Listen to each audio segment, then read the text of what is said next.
Ama namin Diyos, maraming salamat po. Nasapit naming muli ang araw at oras ng aming pagsamba.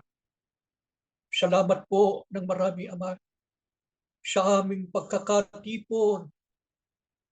Sinasalubong mo kami ng iyong banal na kapangyarihan. Salamat po sa paglingap mo sa aming mga amang kaluluwa na napapagal sa araw-araw ng paglalakbay, sa dami ng mga alalahanin at mabibigat na mga pagsubok. Salamat po, nasapit naming muli ang pagsamba. Sa pagsambay, pinalalakas mo kami. Binibigyan mo kami ng kaaliwan. Pinasisigla mo ang aming pagkataong loob. Purihin ka, Ama. Luwalhatiin ka ng aming mga puso't kaluluwa. Pagingdapatin mo kaming lahat. Patawarin kami sa aming mga sala. Salamat, Ama, sa halos isang linggong singkad ng buhay namin sa daigdig. Iningatan mo kami. Iniligtas mo kami sa mga kapahamakan. Laganap man ang iba't ibang uri ng mga ligalig sa buhay. Ngunit kami, Ama, inaalagaan mo kami. Nabubuhay po kami sa ilalim ng iyong paglinga. Wala kaming maitutumbas sa lahat ng kabutihan mo. Maliban na lamang, Ama, ang buhay naming kaloob mo. Lagi naming ipaglilingkod sa iyo. Hanggang sa wakas, wakas man ng buhay o wakas ng mundo, ano man ang mauna sa amin na dumating, tulungan mo po kami. Maisadsan namin ang aming kahalalan. Mapaglingkuran ka namin hanggang sa wakas. Ama, lingapin mo ang iyong mga hinirang. Pagpalain mo ang aming mga puso sa pagtanggap ng iyong mga salita na magsisilbing gabay namin, tanglaw sa buhay namin habang naglalakbay kami sa daigdig. Panginoong Hesus, ipamagitan mo po kami sa Ama. Salamat, Panginoon, hindi mo kami iniiwan. Nananatili sa puso namin ang iyong Espiritu, siyang nadarama namin sa aming buhay, na siyang gumagabay at pumapatnugot sa amin mamalagi sa daan ng kaligtasan. Panginoong Hesus, pinupuri ka namin. Sinasamba ka ng puso ng mga lingkod mo. Ama, malagi kaming nakaugnay sa diwa't layunin ng pagsusugo mo sa mga huling araw. Manatili po kaming matatag na nangahawa sa mga aral na kanilang itinuro sa amin upang mamalagi po naman kami sa matibay na pag-asa sa buhay na walang hanggan. Magalang po naming hinihiling ang lahat sa pangalan po ng aming Panginoong Jesucristo. Amen.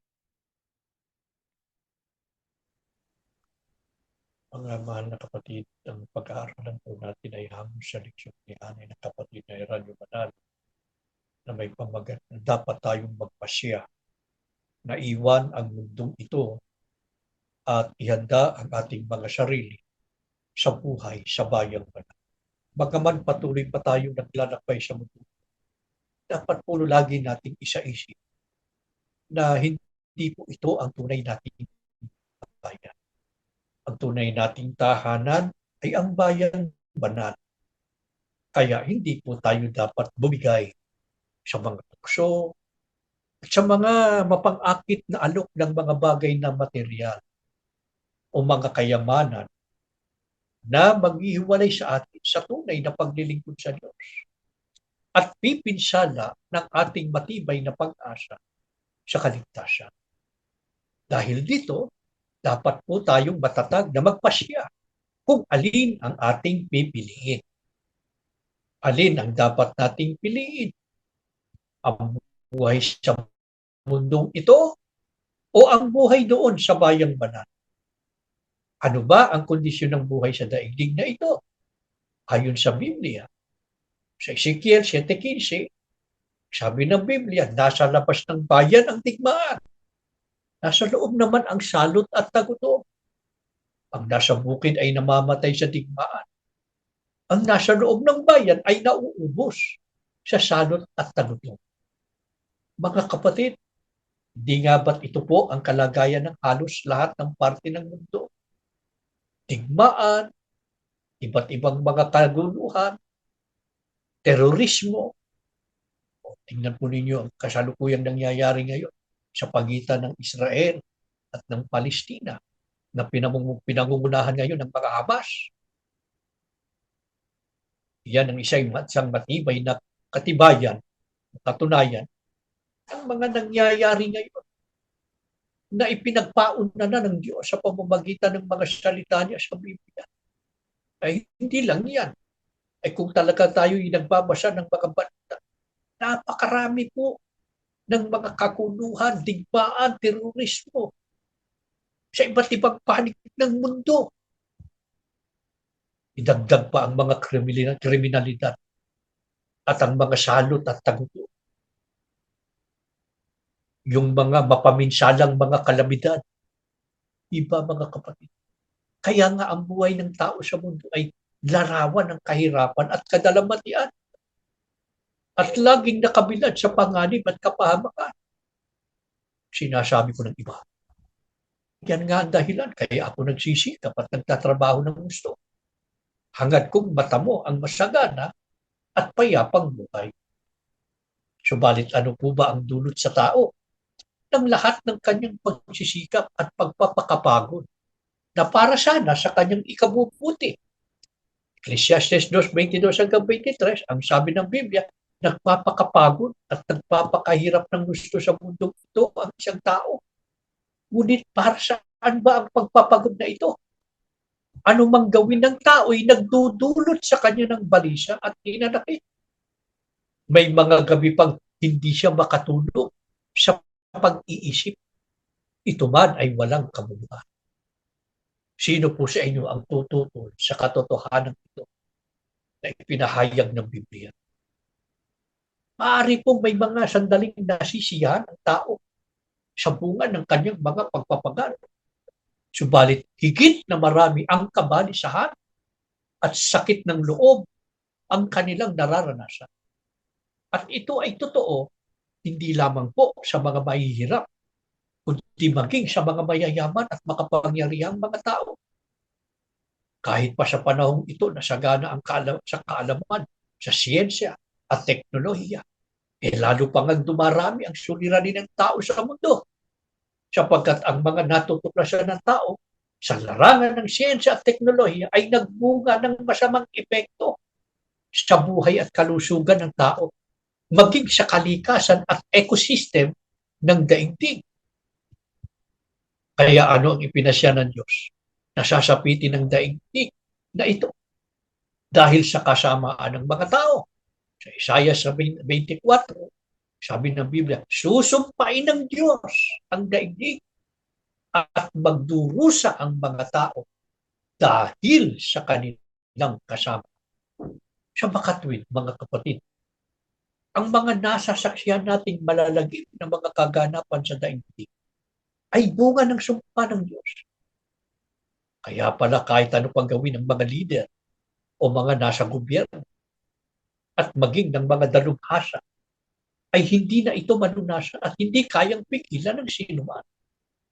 Ano po ang lalong nakasisindak na magiging wakas ng sanlibutan ito? Sabi ng Biblia, ang daigdig ay tuluyang mawawasak.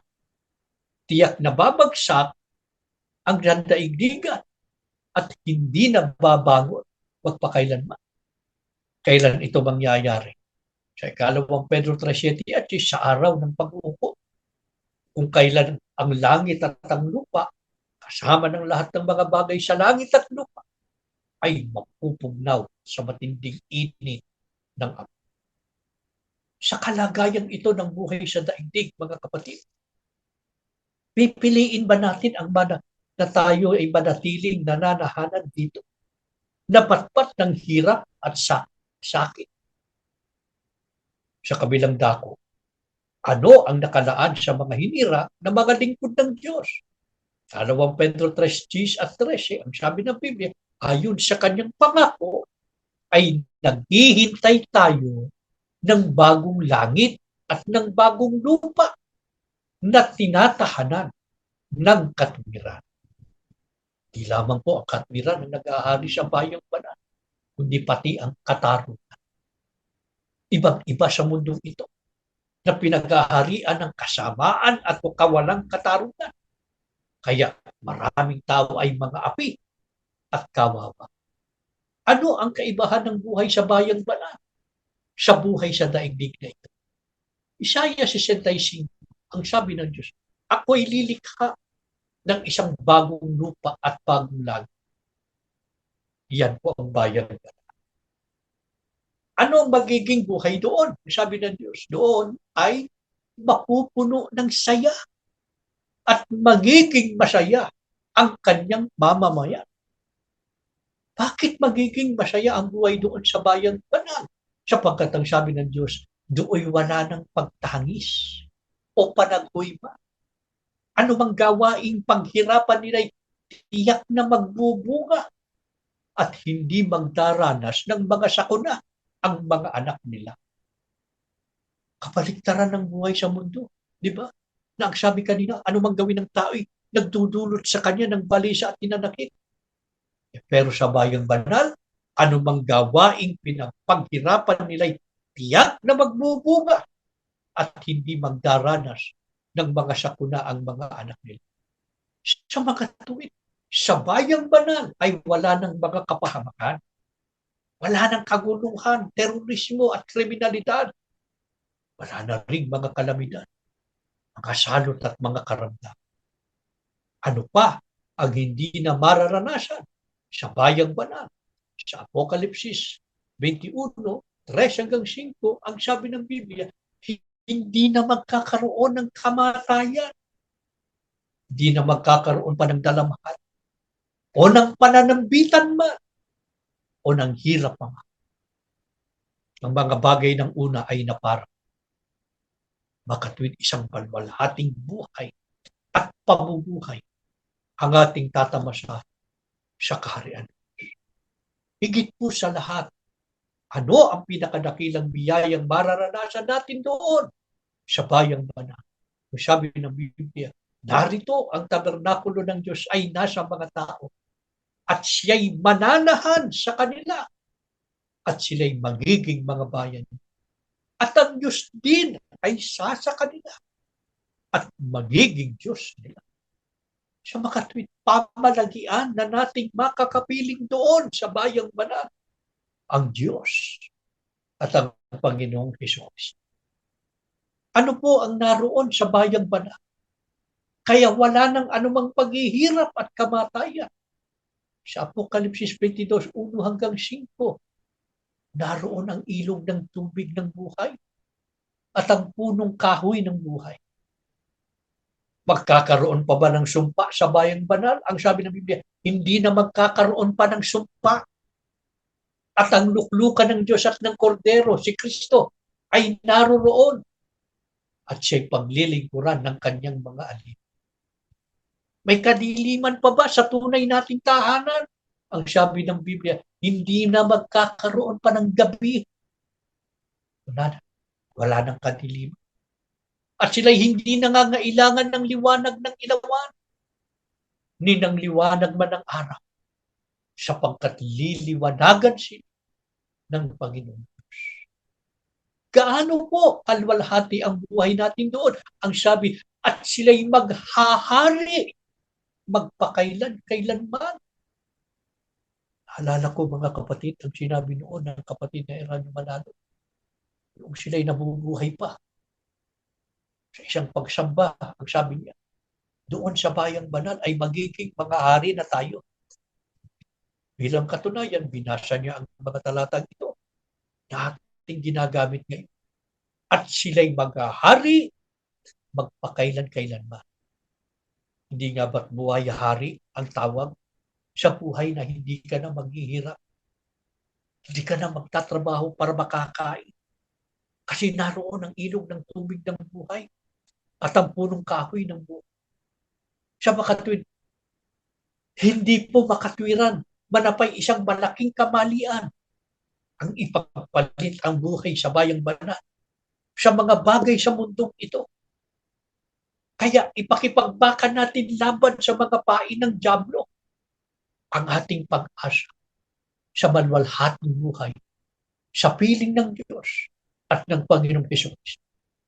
Huwag po tayong pumayag na ang iniaalok ni Satanas ng mga kasaganaan sa buhay dito sa daigdig ay makabulag sa atin upang maglaho sa ating isip ang kalwalhatian ng bayang banal. Bakit tiyak na maaasahan at mapagtitiwalaan ang mga pahayag na ito ng Diyos sa Biblia?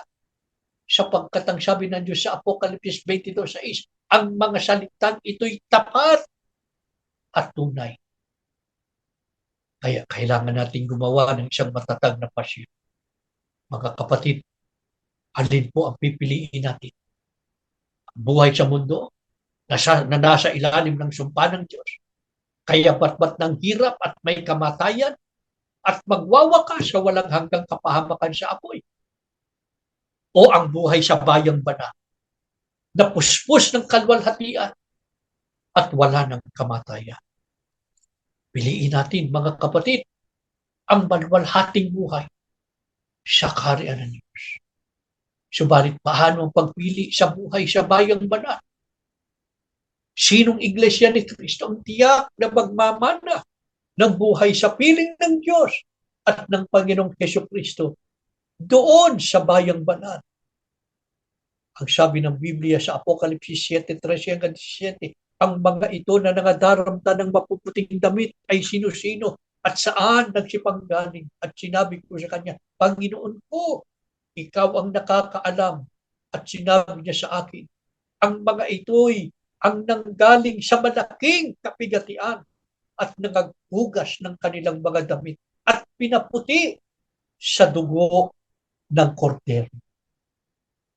At tinutukoy dito ng Biblia ay yung mapapalad na magmamana ng bayang banal.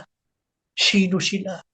Sila yung mga nangaghugas ng kanilang mga damit at pinaputi sa dugo ng kordero na si Kristo. Pinaputi, nilinis, binili, tinubos ng dugo ni Kristo. Sino ba yun, mga kapatid? Hindi natin pinag-aalinlanganan ang iglesia ni Kristo. Pero sinong iglesia ni Kristo? Ang sabi, ang mga ito'y ang nanggaling sa malaking kapigatian. Sa magandang balita, sila ang nagtagumpay sa mahigpit na pag-uusig. Sa makatuwid, hindi lamang iglesia ni Kristo sa pangalan, kundi dumaan at nagtagumpay sa maraming kapigatian at mahigpit na pag-uusig. Tingnan ninyo, mga kapatid, ang mga naunang Kristiyanong nanindigan sa katulad.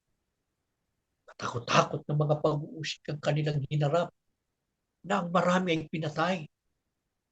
Sa pagsisimula ng gawain ng sugod na si kapatid na Felix Manalo, ang mga unang kapatid ay sinagupa rin ang mababagsik ng mga pag-uusig.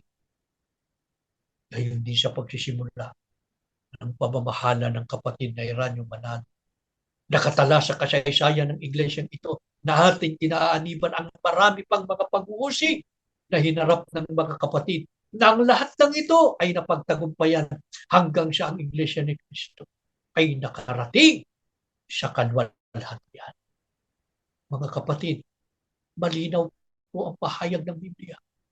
Ang makapamamahinga sa bayang banal ay ang mga kaanib sa iglesia ni Kristo na dumaan sa mga pag-uusig at kapigatian. Hindi ang mga mang-uusig at mapanglupig. Hindi ang mga mapang-api. mapanggipit. Hindi rin ang mga umiiwas sa mga pag-uusig. Ang mga dumaan sa pag-uusig at nagtagumpay sa tulong ng ating Panginoon. Kasama tayo mga tayo ay kasama sa mga mapapalad na may matibay na pag-asa, makapananahan sa bayang banal, sa piling ng Diyos at ng ating Panginoong Hesukristo. Ano na lamang ang kailangan gawin natin? Piliin natin ang pananahanan sa bayang banal. Paano patuloy tayong maghawak sa mga pangako ng Diyos? Huwag nating ipagpapalit ito sa mga bagay sa sanlibutan na iniaalok ng dyablo. Maraming mga bagay na maaaring maging dahilan para tayo ay mahiwalay sa Iglesia ng Cristo. Yun lang ang pinagdaanan natin, pag-uusig. Ang malaking pagsubok ngayon sa loob ng Iglesia. Kung bibitiw ang bawat isa sa atin, ibig sabihin mga kapatid, ay hindi tayo nagtagumpay, kundi tayo ang napagtagumpayan ng ginagawa ng Diyos. Wag dumating man ang mga sandali sa buhay natin na nabibigatan tayo sa pagtataguyod ng ating kahalalan, ng ating pagka-Iglesia ni Cristo dahil sa ating kalagayan ngayon. Dagdag pa ang mga araw-araw na suliranin sa buhay na ito. Meron namang Diyos na laging nakatungtunghay sa atin. Laging nag-aabang sa ating mga panalangin. Nakahanda laging makinig para tayo'y tulungan. Hindi lamang sa buhay na ito, kundi higit sa lahat para maitaguyod ang ating pagka-Iglesia ni Cristo hanggang wakas at makapanahanan sa piling niya, sa ng Diyos at ng Panginoong Kristo. Magpakailan-kailan pa. Maawa sana ang Ama na muling niya basbasan ang mga anak niyang sumasamba ngayon. Saan man dako ng mundo naroon, gunitain nawa ng Ama ang bawat sambahayan na patuloy na naglilingkod at sumasamba sa Kanya sa kabila ng mga pagsubok na pinagdaraan, nananatili ang katapatan sa pagsunod sa Kanya. Tumayo kayo mga kapatid at tayo ay mananalangin. Ama namin Diyos, salamat po ng marami. Nakarating kami sa pagsamba. Salamat po, pinagunita mong muli sa amin ang kalwalhatian ng bayang banal na magiging tahanan namin, pamalagian, na doon ay makakapiling ka namin. At ang iyong bugtong na anak, at doon ay pawang kaligayahan, pawang kagalakan at kapayapaan ang tatamasahin na hindi katulad ng buhay sa daigdig na ito, na ngayon ay binabagtas namin pawang kahirapan, mga kapaitan sa buhay, mga hirap ng kalooban at mga sakit. Salamat na lamang, Ama, sa tulong at awa mo sa amin. Nakatatawid kami araw-araw na itataguyod namin ang aming kaalalan sapagkat ikaw ang laging umaagapay sa amin. O aming Ama, huwag mo kaming bibitiwan. Malapit ng araw ng pag-upo. Nakikita na namin ang mga pangyayari. Papahirap ang pagdadala ng buhay. Lalong nagiging maligalig ang mundo. Napuno ng kaguluhan at karahasan ang mga tao sa mundo. Iba't ibang katampanasanan at mga kasakunaan biglang dumarating sa buhay ng tao. Lahat ng ito nakikita namin. Palatanda ang malapit na ang wakas. Malapit na aming kaligtasan. Kaunting tiis na lang Kaunting pagtitiyaga na lang ang gagawin namin. Huwag mo kaming bibitiwan, Ama. Hawakan mo kaming mahigpit. Tulungan mo po kami. Manatili kaming tapat sa iyo hanggang wakas. Ano man ang aming maranasan, lalo naming mapagtapatan ang mga paglilingkod at pagsamba sa iyo. At lalo kaming maging masunod sa lahat ng iyong mga kautusan. Panginoong Yesus, ipamagitan mo kami sa Ama. Alalayan mo kami araw-araw. Huwag mo kaming iiwan, Panginoon, kahit saglit sa aming buhay. Bantayan mo kami. Pangunahan mo ang aming mga paglalakbay para wala nang sino man sa amin ang mahiwalay. Kundi lahat kami makarating sa piling. Pagalingin mo mga may sakit. Lunasan mo ang aming mga suliranin. Tulungan mo kami lahat, Panginoon. Makapanatili kaming matatag sa aming pagkaiglesia ng Kristo.